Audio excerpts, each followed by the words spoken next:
మరొకసారి మీతో కలిసి దేవుని వాక్యాన్ని కొద్ది నిమిషాలు పంచుకోవడానికి ప్రభు నాకు ఇచ్చిన గొప్ప భాగ్యమును బట్టి దేవునికి వందనాలు చెల్లిస్తున్నాను.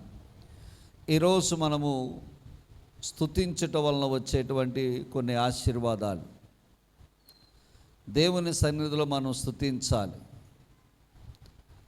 పౌలు భక్తుడు దెసలోనిక సంఘానికి రాస్తూ అంటాడు, మొదటి దెసలోనిక పత్రిక 5వ అధ్యాయము 16వ వచనములో మనం చూస్తే అందులో ఆయన చెప్పబడిన మాట ఏంటంటే, సమయమందును అసమయమందును ప్రతి సమయమందును దేవునికి కృతజ్ఞతాస్తుతులు చెల్లించుడి అని చెప్పబడుతుంది.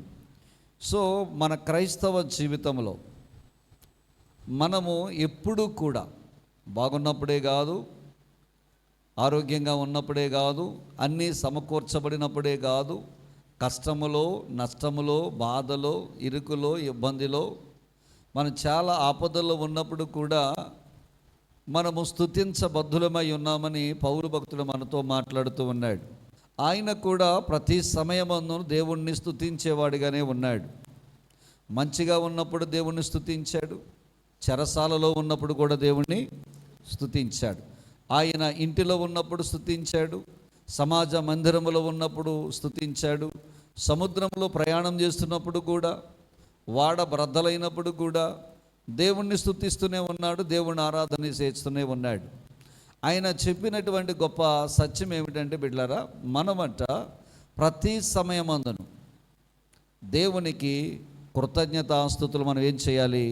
చెల్లించాలి. ఫిలిప్పీ రాసిన పత్రికలో ఈ మాట చెప్తాడు. చూడండి, ఫిలిప్పీ రాసిన పత్రిక 4వ అధ్యాయము 6వ వచనాన్ని గనక మనము చూస్తే అందులో ఈ మాట చెప్పబడింది. దేని గూర్చియు చింతపడకుడు కానీ ప్రతి విషయంలోనూ ప్రార్థన విజ్ఞాపనల చేత కృతజ్ఞతాపూర్వకముగా మీ విన్నపములు దేవునికి ఏం చేయమన్నాడైనా? తెలియచేయమన్నాడు.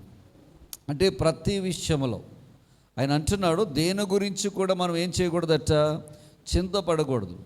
చింతపడకుండా మరి ఏం చేయమంటున్నాడు ఆయన? దేవునికంట మన చింత యావత్తు ఆయన మీదే వేయమంటున్నాడు. ఇలాగో కనుక మనము స్తుతిస్తే మొట్టమొదటిగా మనం ఏం చేయగలుగుతామంటే, మనకు తెలియకుండానే ఈ స్తుతి ద్వారా ఒక గొప్ప ఆశీర్వాదాన్ని దేవుడు మనకు అనుగ్రహిస్తాడు. ఏమిటి మొదట ఆశీర్వాదం అంటే, మనం స్తుతించట ద్వారా శత్రువు దూరం అవుతాడు, మిత్రుడు దగ్గర అవుతాడు. మళ్ళీ చెప్తున్నాను, మనము స్తుతించుట ద్వారా శత్రువు దూరం అవుతాడు, మిత్రుడు మనకు దగ్గర అవుతాడు. ఎవరు శత్రువు, ఎవరు మిత్రుడు అని మనం జాగ్రత్తగా చూసినట్లయితే, దేవుని సన్నిధిలో కానీ, మన ఇంటి దగ్గర ఉన్నప్పుడు కానీ, మన కష్టంలో కానీ, మన దుఃఖములో కానీ దేవుణ్ణి స్తుతించగలిగితే, ఆయన అన్నాడు, ఇశ్రాయేలు స్తుతుల మీద ఆయన ఏమై ఉన్నాడట? ఆసీనుడై ఉన్నాడని చెప్పబడింది. ఆయన ఇంకొక చోట అంటాడు, చంటి పిల్లల స్తుతుల మీద ఆయన సింహాసనాసీనుడై ఉన్నాడని చెప్పబడుతుంది. కాబట్టి ఇక్కడ మనము దేవుణ్ణి మనము స్తుతించే వారముగా ఉండాలి.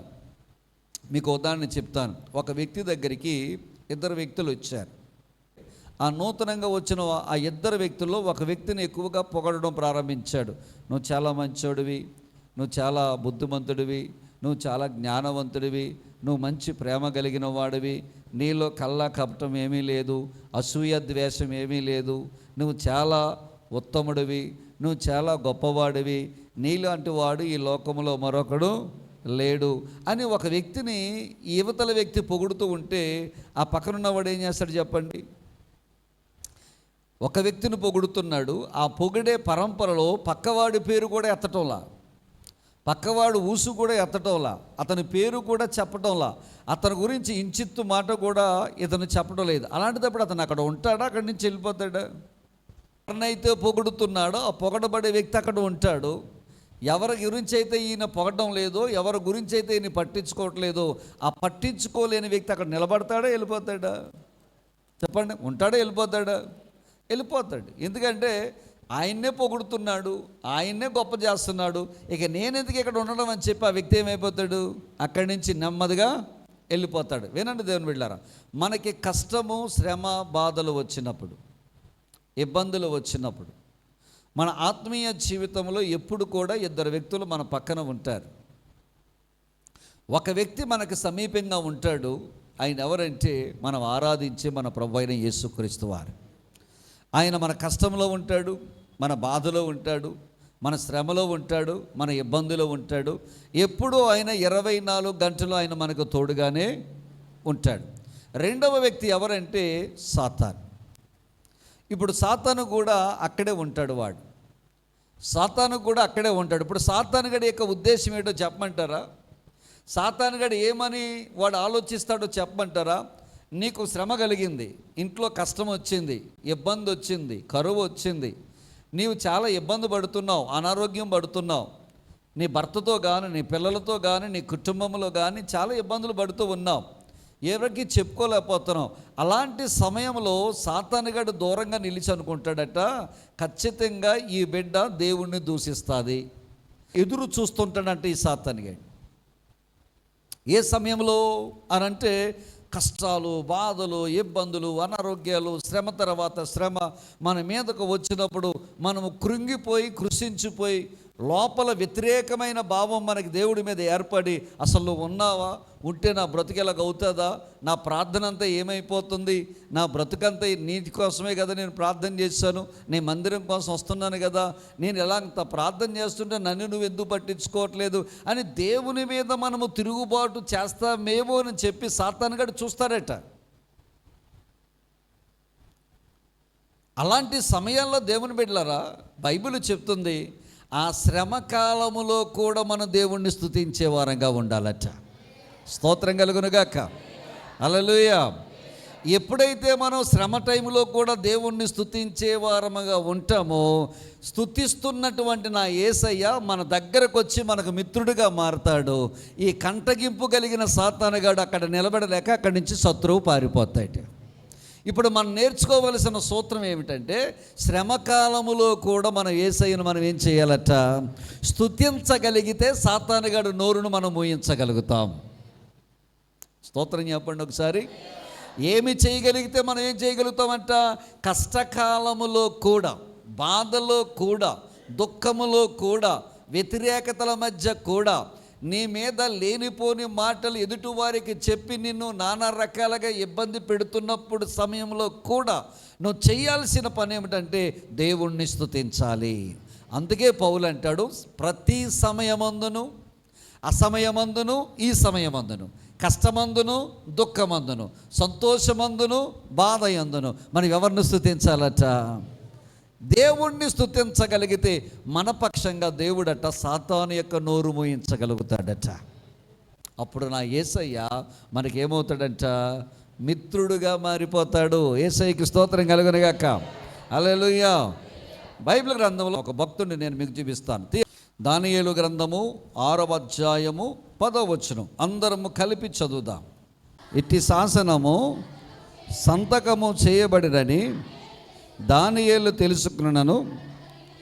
అతడు తన ఇంటికి వెళ్ళి యథాప్రకారముగా అనుదినము ముమ్మారు మోకాళ్ళుని తన ఇంటి పైగదికి కిటికీలు యెరూషలేము తట్టుకు తెరవబడి ఉండగా తన దేవునికి ప్రార్థన చేయుచు ఆయనను స్తుతించుచు వచ్చెను. దేవునికి స్తోత్రం. ప్రార్థనతో పాటుగా దానియేలు ఏం చేయడం ప్రారంభించాడంట, ఆయనను స్తుతించుచు వచ్చాను. ఇది చాలా విచిత్రం కదండి. ప్రార్థన చేస్తే సింహాల గుహలో పడేయడం ఏంటండి? సాధారణంగా జైల్లో ఎవరిని పెడతారు ఏమండి? ఖైదీలను పెడతారు. అంటే నేరము రుజువైన వాడిని, దోషిగా రుజువైన వాడిని తీసుకెళ్ళి ఎక్కడేస్తారు? మనం జైల్లో పడేస్తారు. అతను చేసిన నేరం ఏమవ్వాలి? రుజువు అవ్వాలి. అంటే వాడు ఒక మర్డరో, ఓ మానభంగమో, ఓ దోపిడీయో, ఓ మోసమో, లేకపోతే భయంకరమైనటువంటి కొట్లాటో ఇలాంటివన్నీ చేస్తే కనుక అవి రుజువు అవితే కనుక ఎందులో పడేస్తారు? తీసుకెళ్ళి అంటే జైల్లో పడేస్తారు. కానీ విచిత్రమైన ఆశ్చర్యకరమైన సంగతి ఏంటంటే, మొట్టమొదటిసారి ప్రార్థన చేసేవాడిని తీసుకెళ్ళి సింహాల గుహలో పడేశారు.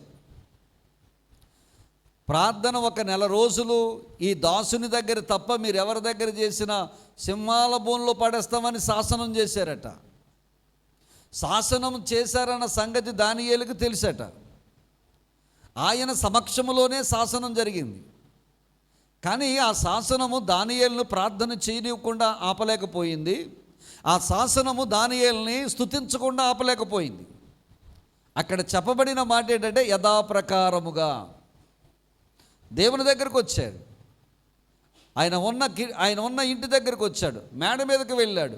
యెరూషలేము తట్టు వైపు ఉన్న కిటికీలు తెరిచాడు. మోకాళ్ళు వేశాడు. చేతులు పైకి ఎత్తాడు.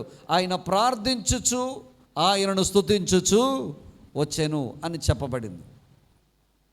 బిడ్డలారా, అద్భుతమైన విషయం ఏంటి చెప్పమంటారా? దేవుణ్ణి స్తుతిస్తున్నాడు.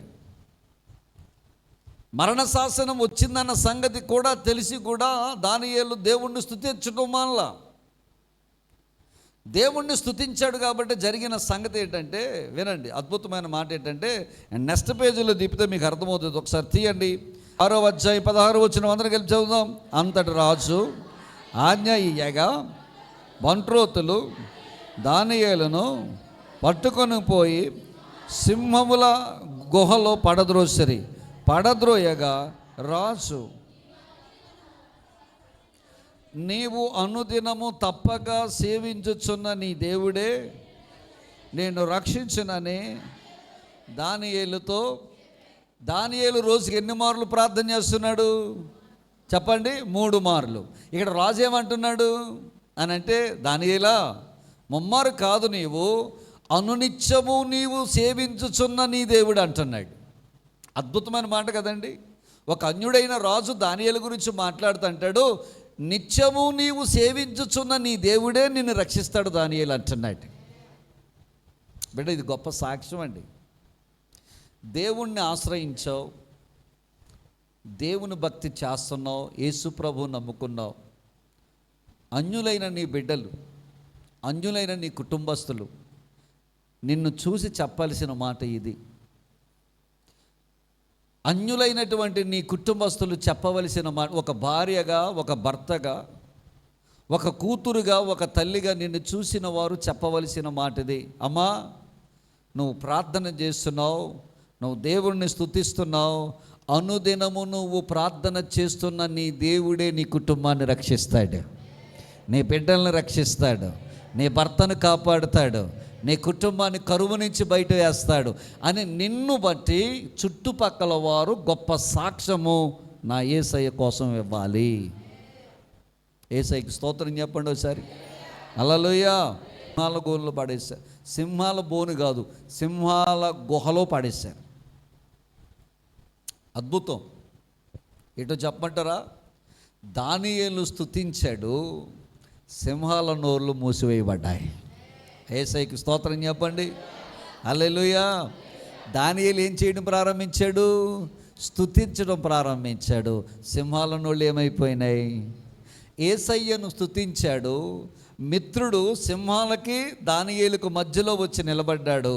మధ్యలో నిలబడ్డ దేవదూతను చూసి సింహాలు ఏమైపోయాయట? నోరు మూసాయి. బిడ్డ, ఒక మాట చెప్తున్నాను, నీవు నేను సేవించుచున్న దేవుడే, నిత్యము సేవించుచున్న దేవుడే నీకు వ్యతిరేకంగా మాట్లాడుతున్న ప్రతి నోరును దేవుడు మోస్తాడు. చెప్పండి, యేసయ్యకి చెప్పండి ఒకసారి. హల్లెలూయా. నీకు వ్యతిరేకంగా మాట్లాడుతున్న ప్రతి ఆలోచనను దేవుడు దాన్ని లయము చేస్తాడు. నీకు వ్యతిరేకంగా పనిచేస్తున్న ప్రతి కుట్రను దేవుడు భగ్నం చేస్తాడు. నీకు వ్యతిరేకమైన మాటలు, నిందలు వేస్తున్న ప్రతి నోరును ఒక దినానైనా యేసయ్య మోస్తాడు. నిందలంటే అవి వాస్తవాలు కావు. నిందలంటే వాస్తవాలు కావు. ఎప్పుడు మనం న్యాయం తీర్చినా, ఈ మాట జాగ్రత్తగా గమనించండి, ఒక వ్యక్తి గురించి మనం ఎప్పుడు న్యాయము తీర్చాలన్నా రెండు వైపు వాదనలు మనం ఏం చేయాలి? వినాలి. కోర్టు వారు ఏం చేస్తారో చెప్పమంటారా? దోషిని పిలుస్తారు, అతని మీద కంప్లైంట్ ఇచ్చిన వారిని కూడా ఎక్కడ పిలుస్తారు? బోన్లోకి పిలుస్తారు. ఇతను చెప్పింది వింటారు, ఇతను చెప్పింది వింటారు. ఈ రెండింటిలో ఏది కరెక్టో ఆ న్యాయ నిర్ణేత ఏం చేస్తాడు? నిర్ణయిస్తాడు. మనలో ఇక్కడ ఉన్నవారు ఎవరమైనా కానీ లేనిపోని మాటలు, ఒకరు చెప్పిన మాటలు విని మీరు మీ హృదయాలు పాడు చేసుకోకూడదు.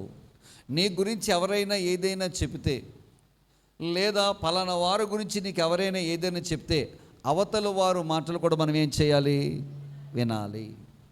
ఈ రెండు మాటలు దగ్గర పెట్టుకుని మనం ఏం చేయాలంటే సత్యం ఏమిటో యథార్థం ఏమిటో మనం ఏం చేయాలి? నిర్ణయము తీసుకోవాలి. ఇక్కడ దానియేలు గురించి ఆ రాజుగారికి తెలుసు కాబట్టి ఏమని చెప్తున్నాడంటే, దానియేలు, నిత్యము నీవు సేవించుచున్న దేవుడే నిన్ను రక్షిస్తాడు అని ధైర్యంగా చెప్తున్నాడు. బిడ్డలారా, దేవునికి స్తోత్రం కలుగును గాక. తెల్లవారింది, తీయండి దానియేలు గ్రంథంలోకి రండి.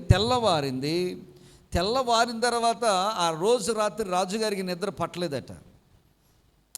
ఎప్పుడు తెల్లారుతుందా, ఎప్పుడు తెల్లవారుతుందా, ఎప్పుడు దానియేలు యొక్క సింహాల గుహలోకి వెళ్తానా, దానియేలుతో నేను ఎప్పుడు మాట్లాడతానా, ఒక ఆసక్తి రాజుగారిలోకి వచ్చేసిందటండి. తెల్లవారుచుండగానే దేవుని బిడ్డలారా ఈ సింహాల గుహలోకి పరిగెట్టుకుంటూ వెళ్ళాడట. ఒక అద్భుతమైన మాట ఉంటుంది అక్కడ చదివితే మనం, మళ్ళీ అక్కడ సేమ్ అదే డైలాగ్ మాట్లాడతాడు. దానియేలు, దానియేలు, నువ్వు అనుదినము నిత్యము సేవించుచున్న దేవుడు నిన్ను రక్షించేనా అని అడుగుతాడు. లోపల ఉన్న దానియేలు మాట్లాడతాడు, సింహాల గుహలో ఉన్న దానియేలు మాట్లాడతాడు, రాజా, నా మీద నీకు ఎలాంటి కోపము లేదు కదా, నేనంటే మీకు ప్రేమే కదా అని చెబుతూ, అనుదినము నేను సేవించుచున్న దేవుడే నన్ను రక్షించాడయ్యా అని చెప్తాడు. హల్లెలూయా. బిడ్డలారా, ఒక అద్భుతమైన మాట చెప్తున్నాను. మనము నిత్యము సేవించుచున్న మన యేసయ్య మనల్ని కాపాడుతాడు, మళ్ళీ రక్షిస్తాడు, మళ్ళీ నిలబెడతాడు. కాబట్టి దేవుని సన్నిధిలో ఉన్న మనము స్తుతించడం నేర్చుకోవాలా? ఏం చేయడం నేర్చుకోవాలి చెప్పండి? దేవుణ్ణి స్తుతించడం నేర్చుకోవాలి. అందుకే పౌలు అంటాడు, సమయమందును అసమయమందును, కష్టమందును దుఃఖమందును, బాధ యందును వ్యాధి యందును, సంతోషమందును ఆనందమందును, మంచి యందును మేలు యందును, కీడు యందును ఈలక కరువు యందును మనం ఏం చేయాలంటే ప్రతి సమయమందు దేవునికి మనం ఏం చేయాలంట? కృతజ్ఞతాస్తుతులు చెల్లించాలి. అట్టి కృప దేవుడు మనకు అనుగ్రహించునుగాక.